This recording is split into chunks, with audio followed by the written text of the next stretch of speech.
Hey, everybody, we are live. Hello and welcome to Community Manager Live. I'm David Dewald, Community Manager at Sienna. Each week, we bring a collection of community professionals together to discuss a topic suggested by our audience.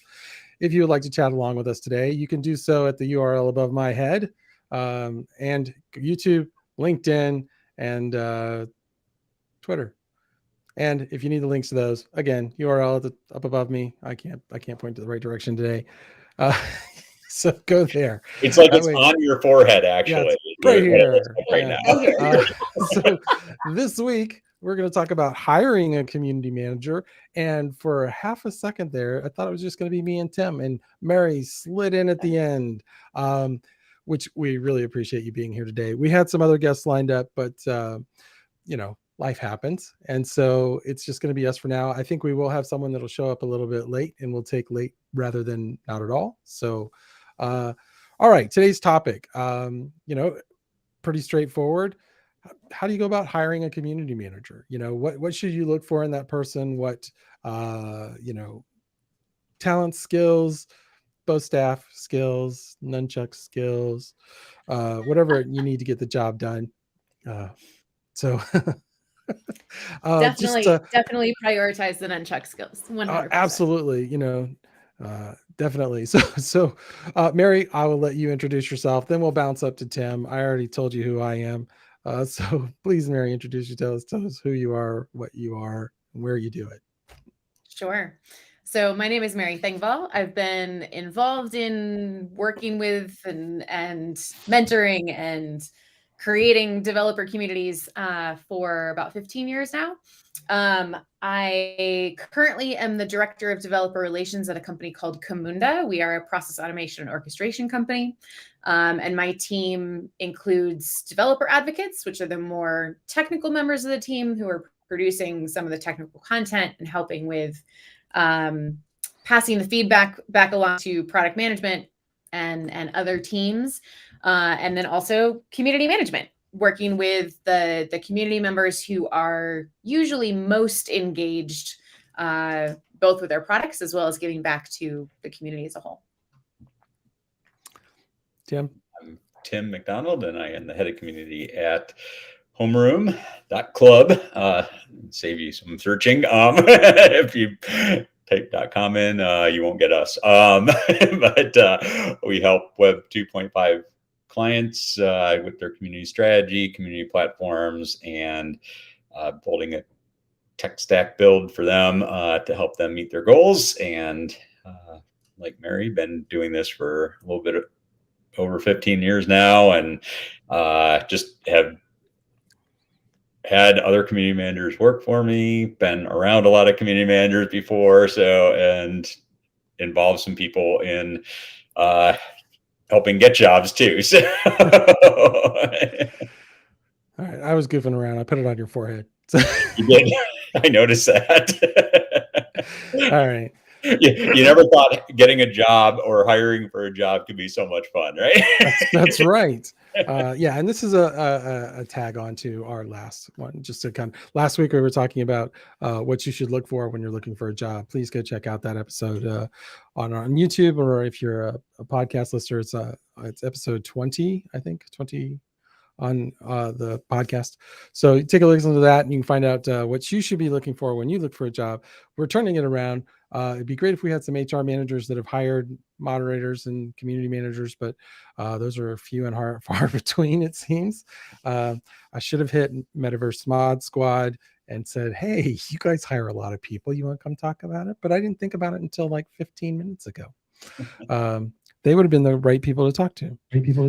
Sounds like a good follow-up. Listening, it's not too late. They can just contact us and we'll let them in, right? That's right. Come on in. We will let you. Yeah. We could probably get you on today if you're really quick about contacting us. Message us in the chat. We'll see it and get you in. All right. So let's just talk about some of the skill sets that they should be looking for. So if for example, what skill sets do you think are kind of important, and then maybe we can deep dive in some of those that a community manager should have. I guess that's a good place to start. What skills do you think are important for a community management manager or a community professional, because you may not be a manager. So I can jump in. come on in. So there's a few different, we call them competencies that we look for at Camunda specifically, that I think are likely applicable no matter what company you're at. But the top two things that I'm looking for are someone who is good at communicating, so is able to effectively communicate with a variety of people, not just their team members and coworkers, but also community members, on a variety of, in my case, technical abilities. I'm not necessarily looking for someone who has technical or developer experience, even if it is a tech company. But in my case, I am looking for someone who is either what I call tech savvy or interested in becoming tech savvy. So they will eventually have the ability to look at and understand the overall product and be able to at least say, okay, I know the direction that you're heading in. Let me go find the right person who's able to help you with that. So that communication skill is not only being able to communicate outwardly, but also being able to make those connections internally, or maybe even to another community member, right? So being able to kind of look at something holistically and understand the direction that it's heading in, and then follow up from there. And I think, a big part of, communication too, in my experience, and I think you kind of touched on this a little bit, Mary, but I call it like, you need to be a good translator, right? You need to understand not a foreign language necessarily, but it might be foreign to to who you're talking to or who you're communicating it to. But it's like, if you think about your organization, you all have terminology that anybody outside your organization is not going to know. If you're in your industry, you're going to have terminology. Like I just went to a CMS content management system event, and they were talking headless, I think. And what was the other one? I forget, but I'm like sitting there Googling all this stuff because they're using all these buzzwords that I had no freaking idea what they meant. And actually the two I looked up were pretty similar. So why did we have two different names for them? But anyway, I'm getting off track, but that is like one thing that you need to be able to do well, is be able to translate what you're hearing from one group and then put it in a language that the next group you're conveying that to is going to understand. A lot of times that's internal stakeholders, different departments. A lot of times that's your, different levels of your community or different segments of your community. Like I know Mary just mentioned, she has some developers, but she also has product managers, and they probably, if they're in the same organization, speak the same language, but they probably have their own languages as well. And so being able to do that. I think the other thing too, and this is one thing that I will qualify, because I think empathy is a huge thing to be a community manager. If you're being hired as a moderator, I do not think having a lot of empathy is critical, because if you have too much empathy as a moderator, you will spend more time. I am high in empathy, me. I suck at moderation because I see both sides, and I don't want to stand on one side or the other. I want to take both sides. And so I do not make a good moderator. So somebody with a lot of empathy is probably not going to be a great moderator, but probably will be a very good community manager. And I think the others, I think there's a lot of soft skills involved too. It's all about, like, I think how you process information, if you're willing to learn new things, if you're, because reporting, I think, is a huge thing too. So being able to look at data and not just share it, but give insights on it, I think is a huge thing. And being able to show that you're, that whole experimentation process and learning new things, you're willing to show that you've failed in the past because you've taken risks to try something new. And I think that's a huge thing that I look for in people. And, more often than not, I think when you're writing a job description, you really need to think about what the role is going to encompass, and then put those traits and skills in that you're looking for, because this is not a typical role. I mean, we're a lot different than we were probably 10, 15 years ago in job descriptions for community managers. But if your HR department is writing the job description for you, please do not have them take a social media manager job and just cross out the word social and media and writing community in front of manager and have all those same job descriptions, because that's not what you're going to be doing. It's not the same skill set. And there might be some overlap, but you really need to be specific, just like I talked about being a community manager versus being a moderator. They're two very different things. For moderators, we always had them actually be very knowledgeable on the topic that they were going to be moderating on. Because if they weren't familiar, they wouldn't know what was a slang swear word and what was slang good word in that community. And so how can you moderate if you don't have that knowledge? Obviously, people can pick up and learn on it, but if you need somebody to jump in right away and own it, you really want to make sure that they're familiar with that. And so we actually would have a test for our moderators when I was at HubPost that they would have to take. It took like 15 minutes. We'd show them actual comments, and then they'd have to say whether they approved it or deleted it.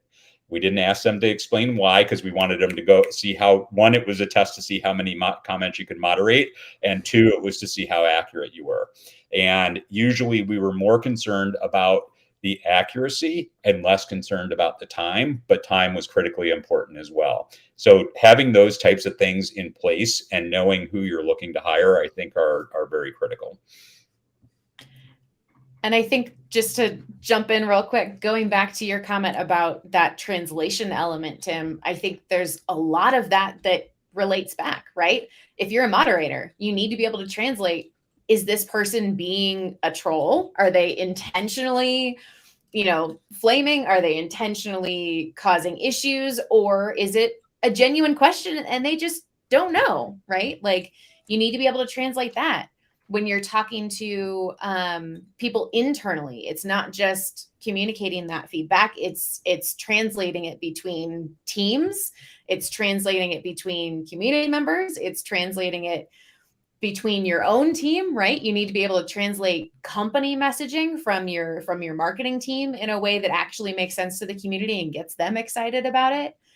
And then I think there's the translation element also of, how do we know that what the community member is asking for is actually what will be helpful, right?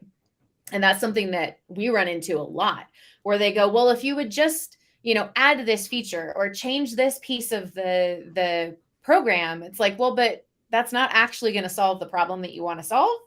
What you need is this, and I will go request that on your behalf, but you don't actually want what you're asking for. And I don't like saying that, but but because we know the software, we know the terminology, we know the good practices of how you should be using the product and all of that, we're able to translate their requests into things that actually make sense for them on a day-to-day basis. Yeah, and I think you just brought something else in my mind as you were talking, Mary. I did mention that you need to be a good learner, but you also need to be a good educator, right? Like, you need to take the information and get buy-in from other stakeholders in your organization. You need to get buy-in from your community members. And to do that, you need to be educating them as well as informing them. And so I think being I think I've said I learn by teaching and I teach by learning, and I think that's what I look for in just about anybody that I hire, is they have that ability, that they like to learn, but they also like to teach. That's good. That's good. That's very good. Sorry, I'm getting pinged left and right. So yeah. We thought you just didn't have anything else to add, but I know that wasn't true. Yeah. I mean, clearly, No, we covered everything about the topic, and we're good. We're good. This is it. And that's our show. So 15-minute program today. Yes, strong communication, absolutely in there, and being able to, like you said, to Tim's point, to communicate to different audiences in different ways and communicate the same thing different ways, I guess, because when you talk to your leadership, you're going to say one thing one way, but when you talk to maybe your direct manager or your stakeholders in the community, you'll have a different way of saying it that makes sense to them and puts it into context for them. I like to think of it as it's hierarchical. The higher up the ladder you go, the less information you share, but the information you share is highly critical. Like, I mean, you know what I mean? Like the bottom of it, it's like, oh yeah, we did 57 moderation things, but you know, we don't need to go into the detail of how that's done. But at the top level, you might say we moderated 14%, rather than the specific numbers. We had to deal with 14% of it, that kind of thing. For me, I think another good skill is like customer service, that I think that anybody who's ever wants to be a community manager should work in retail at Christmas in the toy department. I think that's what I've always said. Because, I think that's the best preparation for the moderation piece of it, where you said you don't want somebody with a lot of empathy. You will lose empathy in a hurry in a toy department in Christmas time, because it's just like, hi, you're the 475th person to ask for that toy that we've been sold out of for over 3 weeks. Keep a smile on, but I'm not going to help you beyond telling you we don't have it. And if you ask Black Friday shift, that's right. That's right. And if you ask me to go to the back room and look for it, I'm going to use that as a 10-minute break. I'm going to get some water, go to the restroom, and come back and say, I'm sorry, I couldn't find it anywhere. Right. And still be smiling, because that's yes, what you need to do. the whole time. Right. Electronics would be a second choice. Right. But the boundary setting, right, I think is huge. And I think that's a difficult one for hiring managers to interview for. But I think it's incredibly important as people in the industry to learn how to set boundaries, learn how to keep those boundaries, and learn how to defend ourselves, right? Because to a certain extent, whether it's, hey, my community is online 24/7, I am the only community manager, they're going to have to learn that, no, they don't get an answer 5 minutes after they post, right? And so setting those boundaries with the community, setting the expectation of, look, the more you help each other, the better off we're all going to be. I'll do my best to respond, but I'm not always around. And I know, at least for me, speaking personally as also an empathetic person who struggles with moderation, making sure that I set those boundaries and then hold myself to them is difficult. And then as a manager, as a hiring manager, looking for team members who hold themselves to their own boundaries in a respectful way, of course, is important as well, because I'm looking for people who can be fairly autonomous in their work, right? I'm not having to look over their shoulder and make sure they're getting work done. I want to make sure that my team can work a flexible schedule, right? Like, if a 9 to 5 working schedule doesn't work for you, I want to be able to say, cool, no problem, work the hours that work best.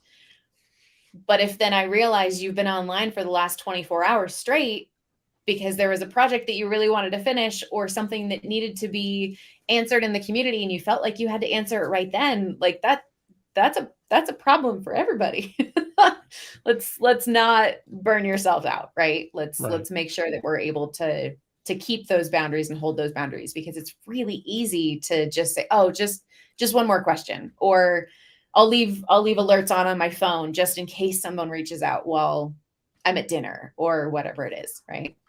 Yeah. And I mean, hopefully when you're hiring that person that, says, I can't work this schedule, there's flexibility both ways. We can be flexible with you, but maybe you have to, we'll meet you in the middle, so this week we can work you the late shift.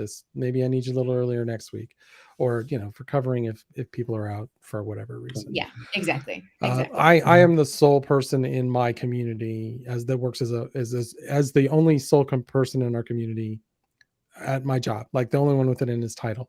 But I have teams literally globally that help, and they help triage questions. They may not have the answer, but they can at least ping the people that do have the answers. So it's not just me looking at the community. That gives me a great deal of flexibility to say, I quit at 5 o'clock on a Friday and I don't come back until Monday at 8:30, and Yeah. that it still gets covered. There's still coverage. You will still get an answer, but it won't be me. It'll just be somebody else, and they'll be trying to help in that way. So it's not that flexibility of knowing that, hey, maybe I need to stay late or I need to get up early to speak with those teams.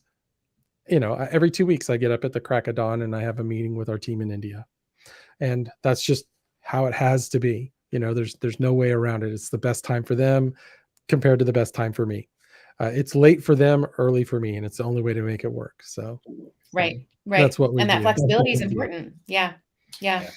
And I think to your point, to your point too, David, about like the whole retail side of things, I've always found like when I'm hiring somebody, I would rather somebody that had like bartending experience, retail experience in a customer facing role than I would somebody that just had a lot of online experience.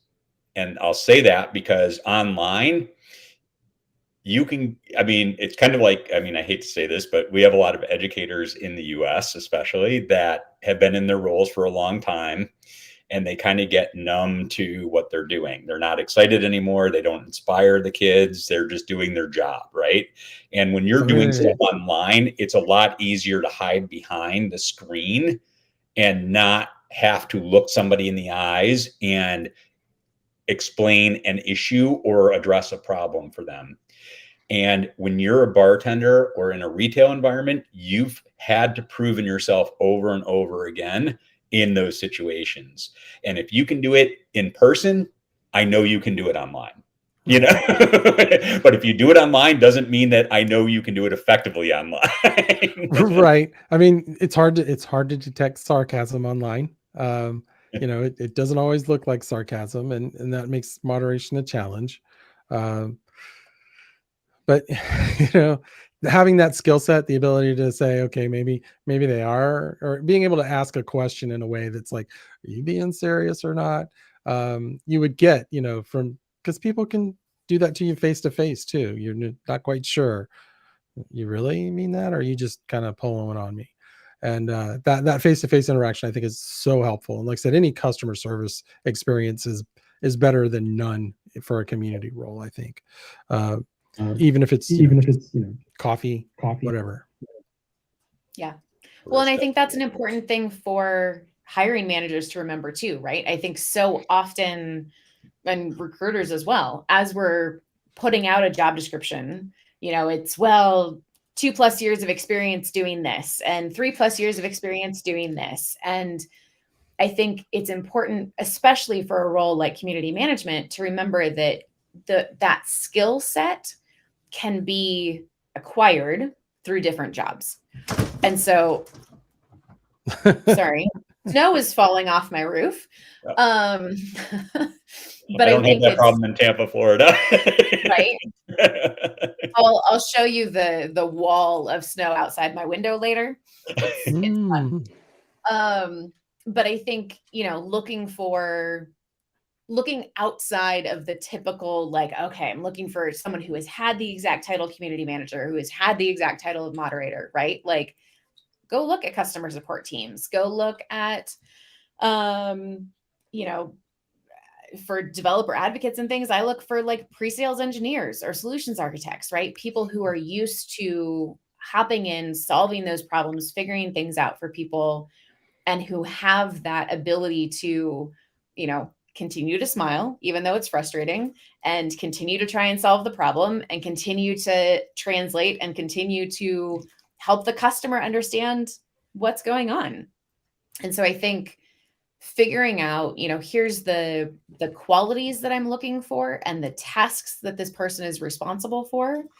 If those are tasks that you can teach, great. They don't have to have the exact community management experience. If you're looking for a more senior person, of course, you're probably going to be looking for that title experience at other companies. But otherwise, letting yourself look outside of the box sometimes helps increase the number of applications you're going to get and the type of response you're going to get from potential candidates.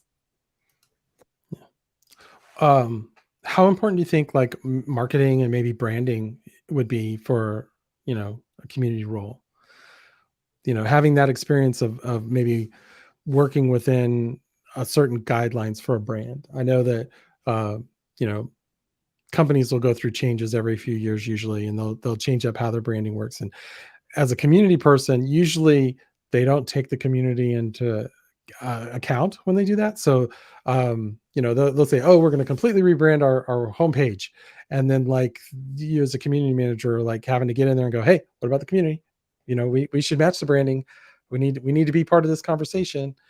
And you got to kind of jump in and do it. And then once the guidelines are set, they've branded a front end, and that doesn't always easily translate to another platform, and you've got to interpret it and make it work. And maybe that's the community manager, maybe that's on your design team, but just understanding it, you think that's valuable, and having the ability to market to the community. Those are related but somewhat different. But I'm just curious what your thoughts on those are. Tim, anything? Well, I definitely think that there's some value there, right? For some of the points you brought up. But I also think that it depends on where this role in community is sitting in your organization. Because you might be in marketing, right? Community might be part of your marketing team. And so understanding that and having that background is going to be critically important.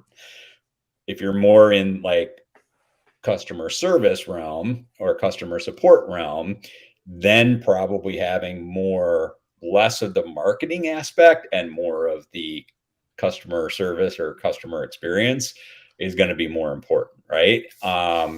But I do think, I actually, have, earlier in my career, I was mostly in sales and project management.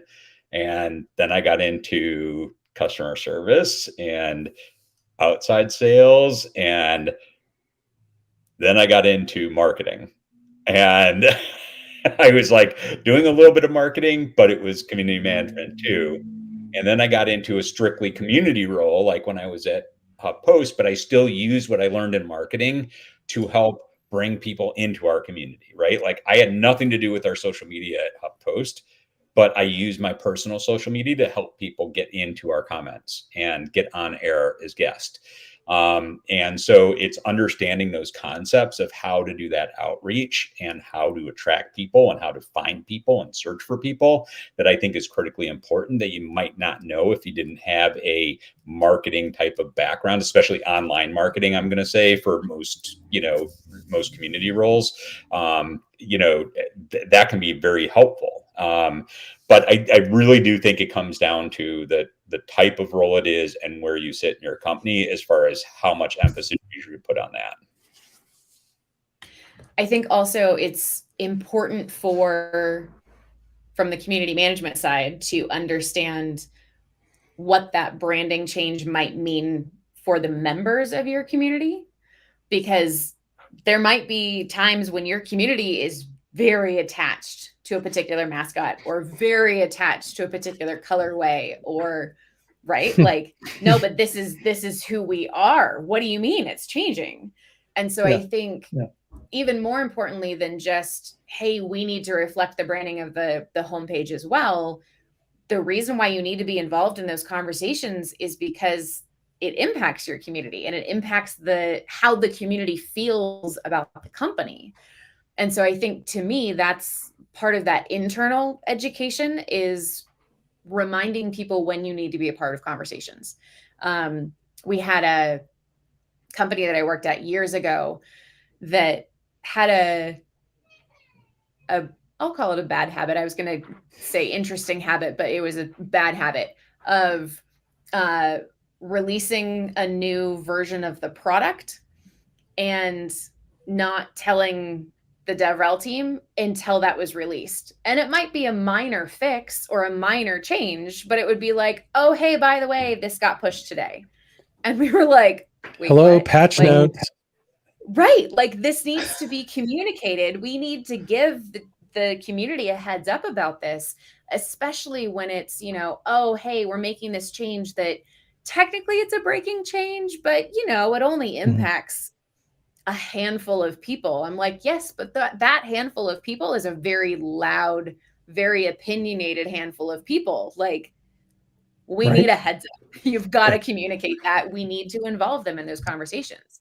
So I think some of that is just educating your coworkers about where do you need to be involved that they might not be thinking about. And then translating back to the who do you hire as a result of that, making sure that the people that you're hiring are comfortable speaking up and making sure that they are heard and aren't going to just be like, hey, I'm raising my hand over here, but oh, it's fine. You don't want to listen. That's okay. It's like, no, you need to be able to stand your ground and explain why this is as important as it is. You know, this is like bringing up another skill that I don't think we addressed is you need to be a good networker, right? Like you need to understand how to network with people. And if somebody can show that they've had activity in a community before or in another organization before or just in their local community that they're an active networker, that is going to show me something that they're interested in going out and learning who everybody is in that community.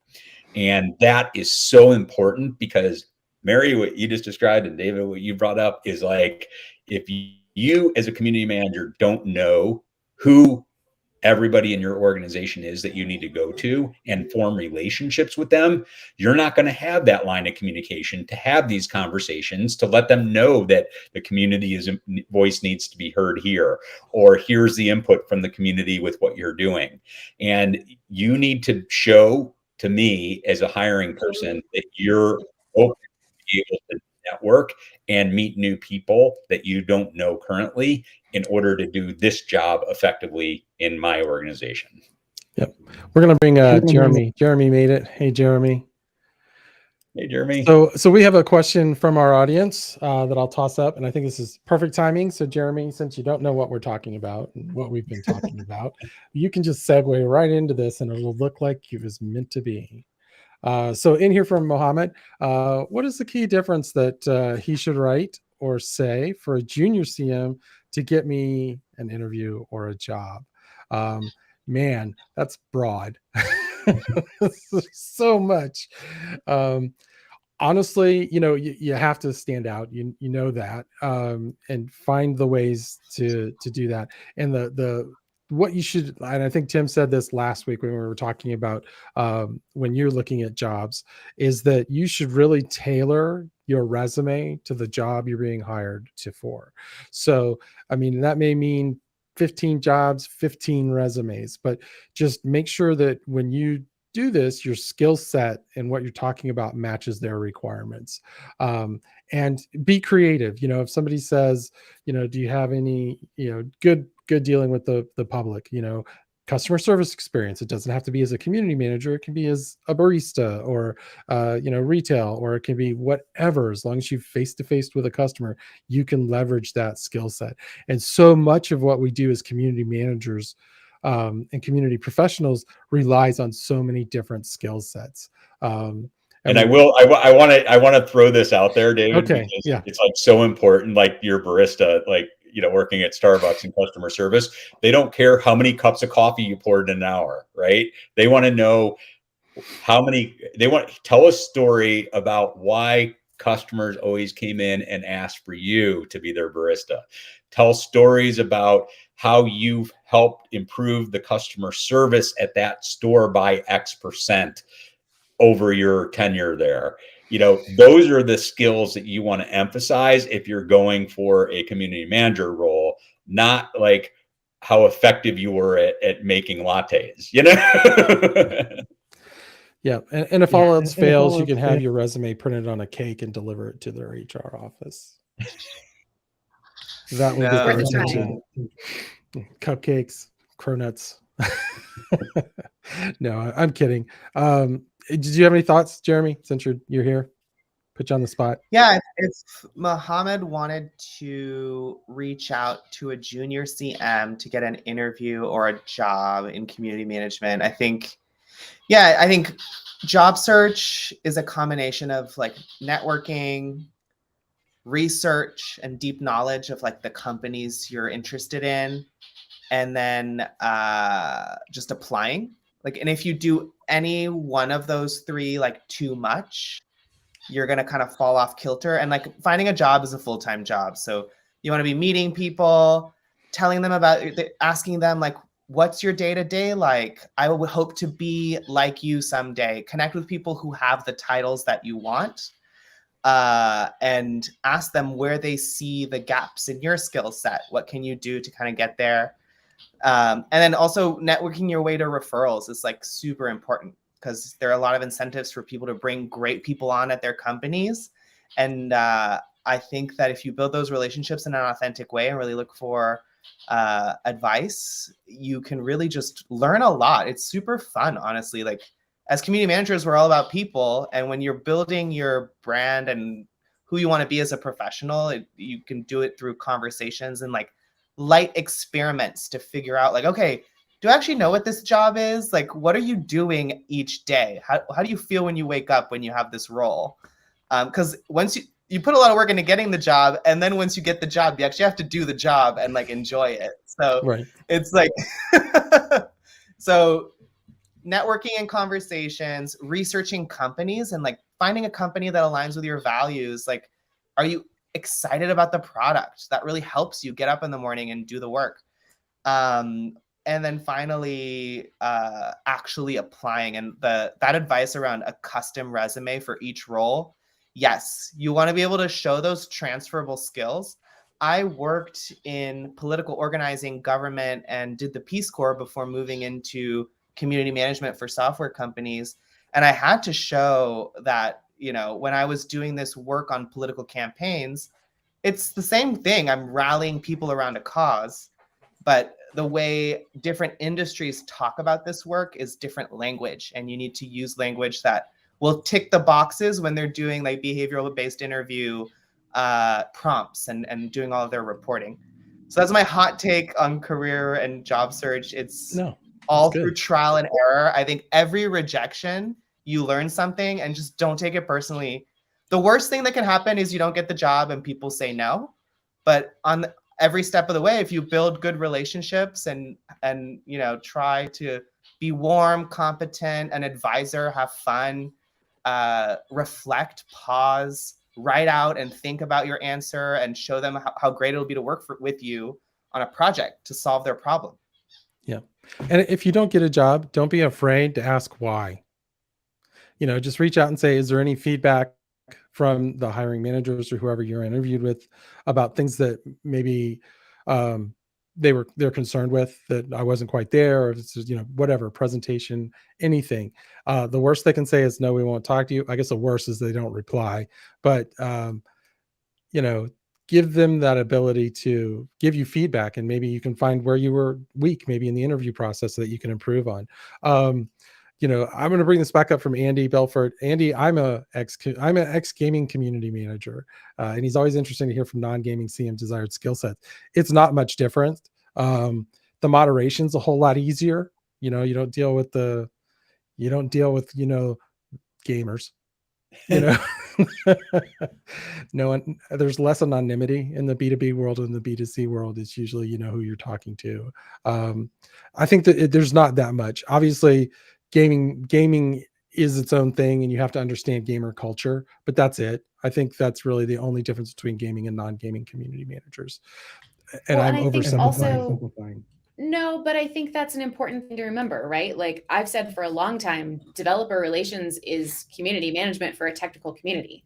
So like the only reason that we have developer advocates in addition to community managers is because we need the people with the knowledge of how do we speak to these individuals, right? So if you're a community manager for a photographer community, you're going to need to be a photographer, or at least be up to speed on the terminology and what people are looking for and things like that, right? So I think having that specialty of here's the thing I'm really passionate about or I'm interested in is helpful in getting that job, or showing that you can learn those new skills and really focus on bringing those things up during the interview and stuff like that.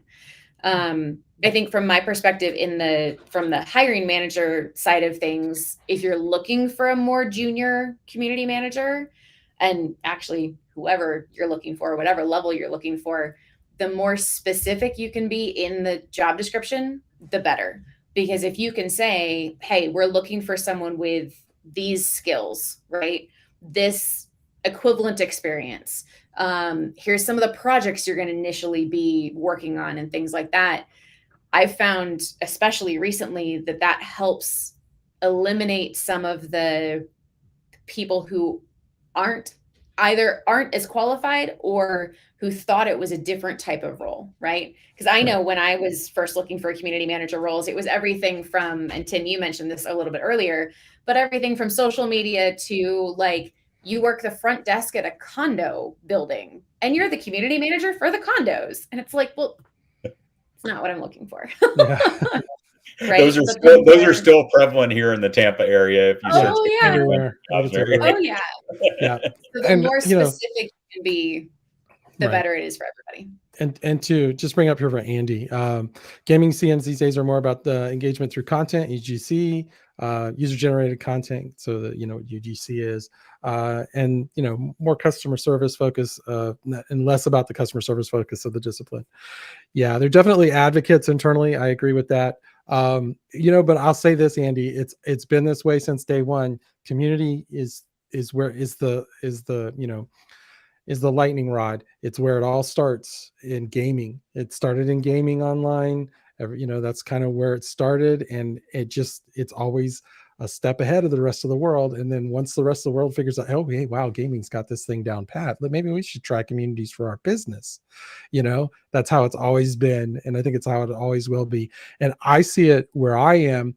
We are now moving more towards engagement through content. So we do more videos and we do more live webinars with smaller crowds, and we're looking for more user created content from inside our company to push out to the world. So I think it's just one of those things where gaming will blaze the trail and everybody else will catch on and get in there. So and totally agree with you. I'm just laughing because as I read Andy's comment, I'm thinking this is what Web3 communities are all about. High engagement, hype, and user generated content. That's what they're all about. What is that? Pump and dump? Rug pull? No, I'm thinking of something else. It must be something else. Sorry. I'm just kidding. So, yeah. Okay. So, yeah, he's old school like me. Very good. Let's see. Other skill sets. What have we covered? We've covered communication skills, customer service skills, marketing. Oh, analytics. We haven't talked about analytical skills. You can't prove that you're an awesome community manager. In God we trust. All others bring data. So let's talk about that. Analytical, being able to not only understand the data that you're looking at, but be able to present it in a way where those that aren't in the know can understand it and it's meaningful for them. Can you guys talk about that a little bit? Jeremy, you're new. I'm picking on you again. Can you speak to, analytics and Yeah, no, I always love joining these. It's fun and informal. I would say this is a muscle that I've had to build over time, especially working at private and publicly traded companies. There is a huge emphasis on tying everything back to return on investment, because when the leaders are looking at the business and what levers they need to pull to make adjustments, that's kind of the bottom line, really. And I think that in terms of analytics, I have college level stats under my belt. Like I can do math.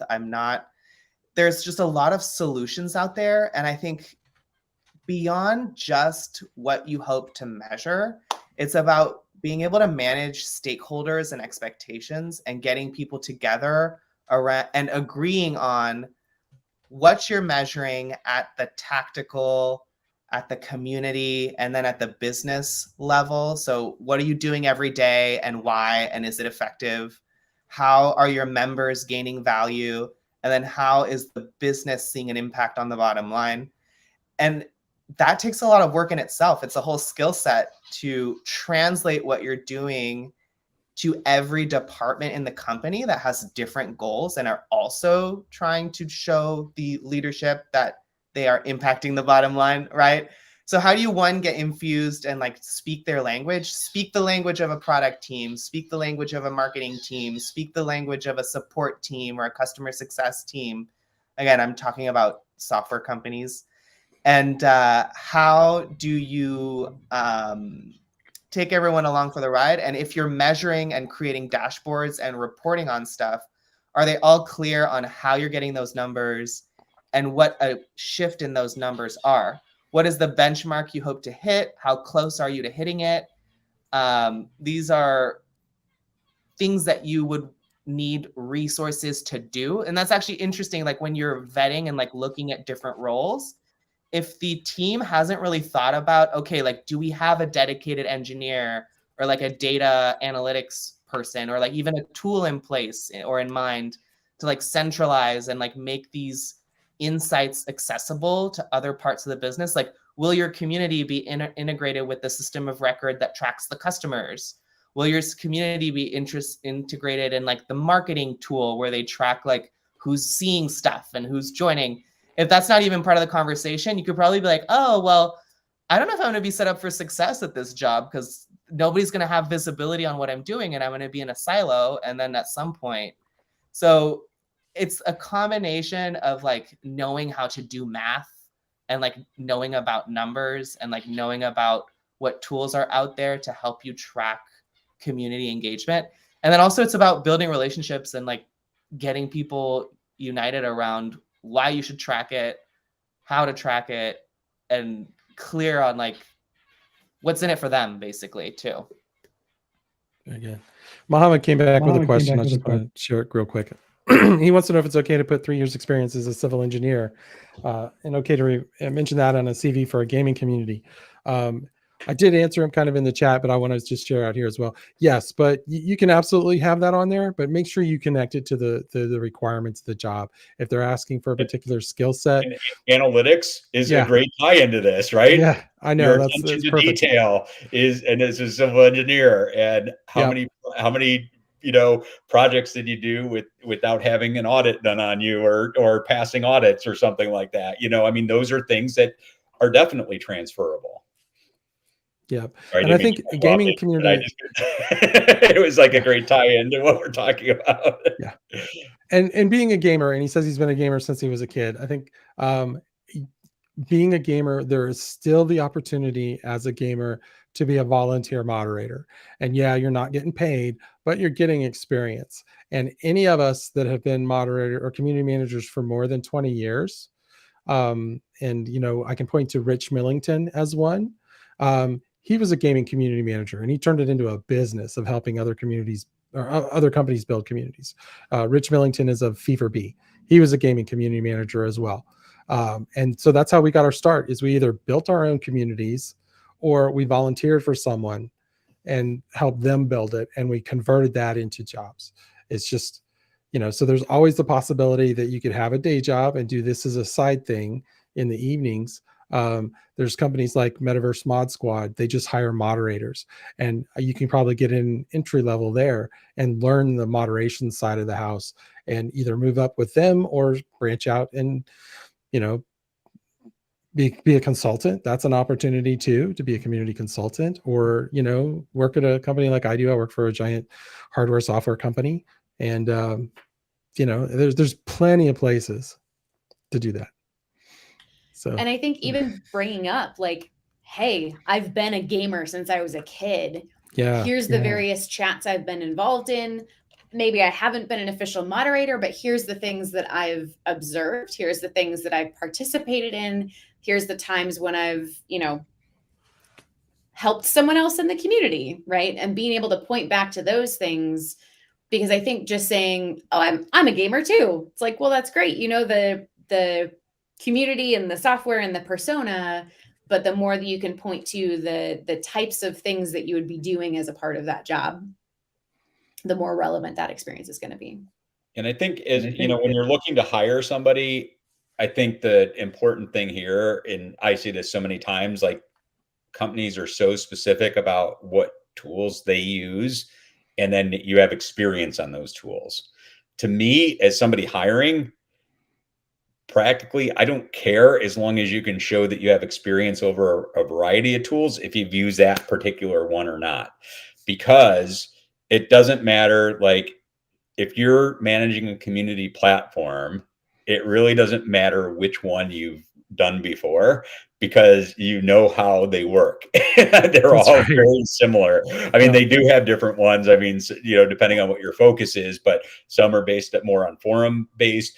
Some are based more on learning management skills. Some are learned on, some other things. So it's all about, like, not the actual name of the tool, but the fact that you understand the tool. And I think what when I've looked to hire people before, I think that really the best case I see is for people that show me how they've reported their value. And I think Jeremy did a good job at describing the 3 levels that you need to look at, with what are your daily tactics, what are the community outcomes, and then how does that impact the business.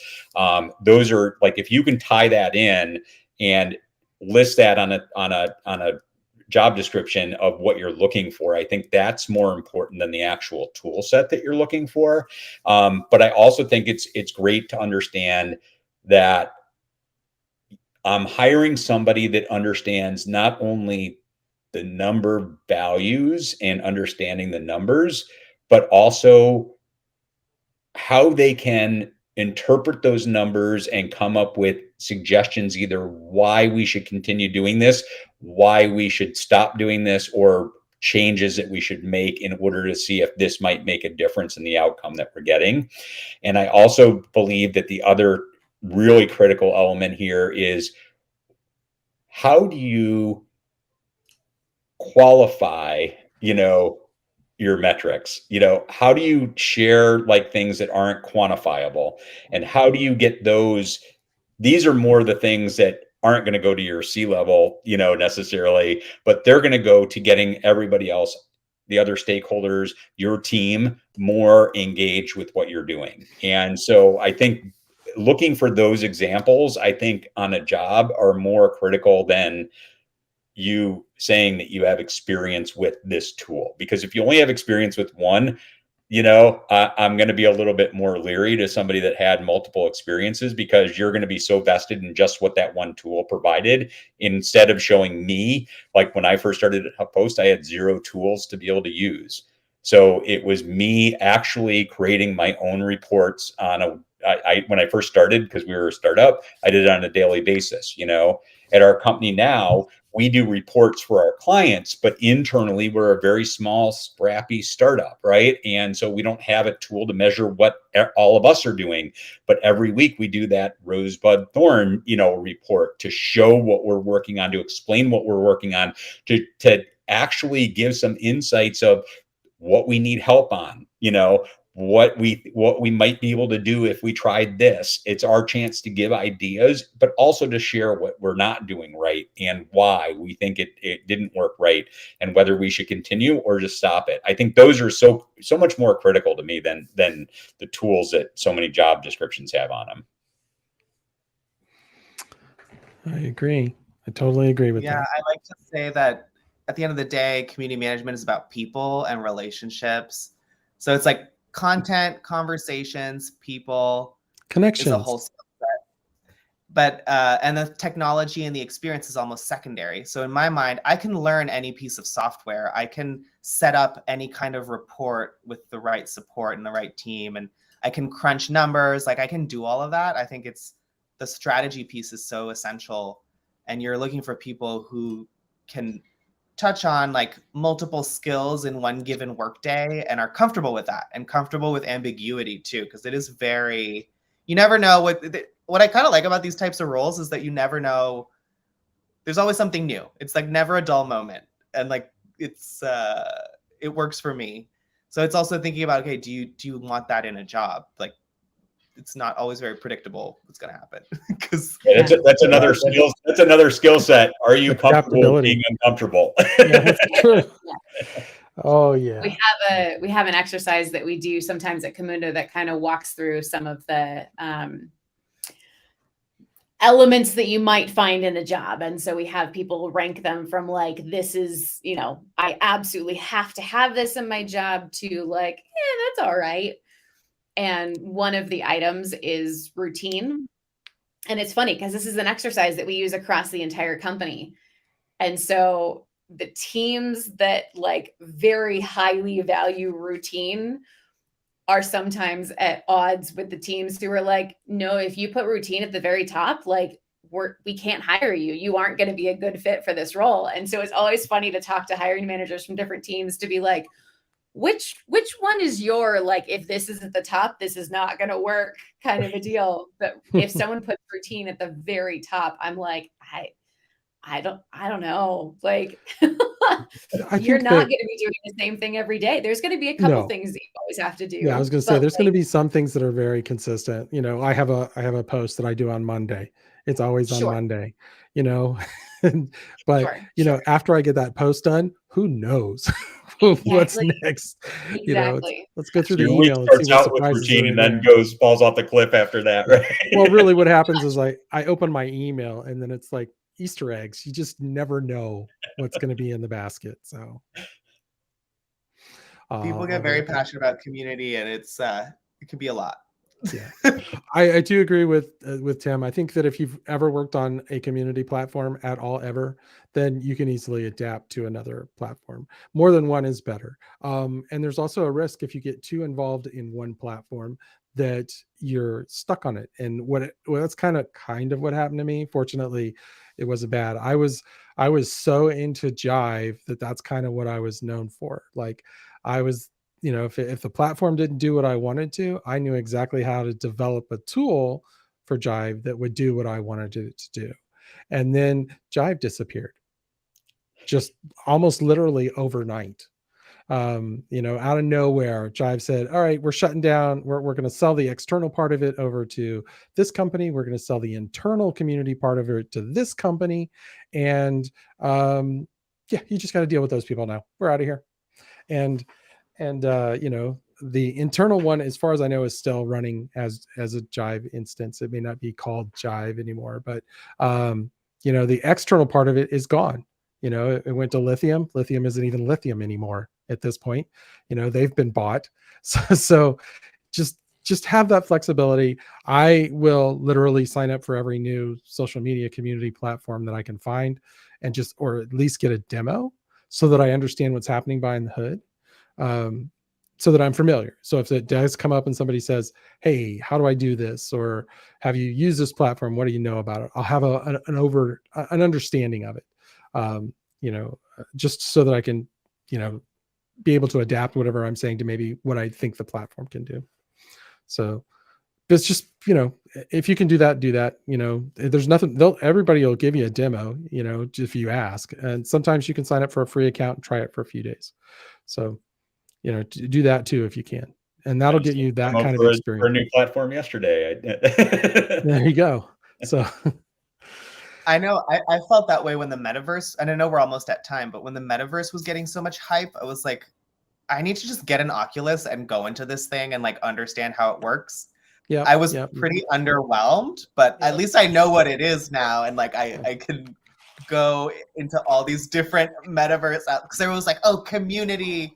Same thing with NFTs. I was like, I'm going to go on a Discord and like understand how Discord works and like join an NFT community. And yeah, I was like, oh, okay. Like it's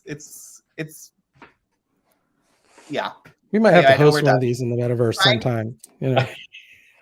It's fun. It's fun. It's like you can look at all the bells and whistles and like think about applications, and it's just great to be up to date on the latest technology. I think technology is a lot of fun. Yeah, I'm that way too. So I love we should celebrate Community Manager Appreciation Day on Monday in the metaverse. Yeah. Oh.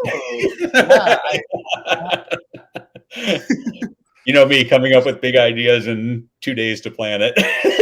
Yeah, that's all right. I was like, I'm going to do something for CMAD this year. I'm not doing anything for CMAD this year, and I started talking about it last year. So you know, I just couldn't get all my ducks lined up. I appreciate all of you. Well, we do appreciate everybody that comes on as a guest. you have to deal with me. That's one challenge to get through. And then you have to talk about stuff that you don't know what I'm going to bring up. So that's not true. You guys usually know in advance what we're talking about. So I'm good about that. I do thank everybody that came today. Let's just kind of go around again, and just since Jeremy didn't get to introduce himself, he'll get to say something on his way out. So just tell us who you are and what you do, where people can connect with you if they want to talk to you more about some of the stuff you said or ask questions, you know, that kind of thing. So Jeremy, we'll go to you first. I'm Jeremy. Had to join a little late today, but so great to see everyone. I am a community builder for B2B software companies around the Bay Area, and I can be reached on Twitter, and my handle is right below. Very good. Mary? Sure. Really enjoyed talking through this today. I'm the Director of Developer Relations at a company called Camunda. You can find me on Twitter, Mary_Grace. Tim? And I'm Tim, head of community at Homeroom, and you can find me on Twitter at TA McDonald, or if you prefer LinkedIn, just search Tim A. McDonald. There you go. And I'm David Dewald, community manager. You can find me at Historian on Twitter, Historian on LinkedIn. I think I'm _historian on Instagram, if that's your thing. But I do want to thank our guests, Mary and Jeremy, and my co-host Tim for joining. Thank you to our audience, especially Andy and Mohammed, who joined us for questions and comments. I love that. If you enjoyed this, please like and subscribe on the platform of your choice. If you would like to be a guest on an upcoming episode or have a topic you would like us to cover, head over to, let me pop that up on screen so I don't have to say it, our website. And then right in the bottom right corner, there's going to be a little pop-up that you can hit and just send in a little form. If you prefer an audio-only version, we do a podcast version of this on just about every platform out there, and you can subscribe. And if you feel like giving us a review there, that would be wonderful. Thank you again to everybody, and we'll see you next week when we're going to be talking about communities specifically for community managers. So it's kind of meta, community for community managers. And that would be a good place if you're job hunting to go and talk with other community managers and learn more, because we like to talk and we like to share and we like to make everything better for everybody, especially other community managers. This is the only profession I've been in where competing company community managers will get together and talk and share tips, even though they're competing against each other in the market, because that's just how community managers are. So please join us. It's going to be a great conversation. We're going to have a lot of people. Some of our European folks are going to be joining in, and I'm rambling on, so I will just call it a good stream. Thank you, everybody, for joining us. We'll see you next week.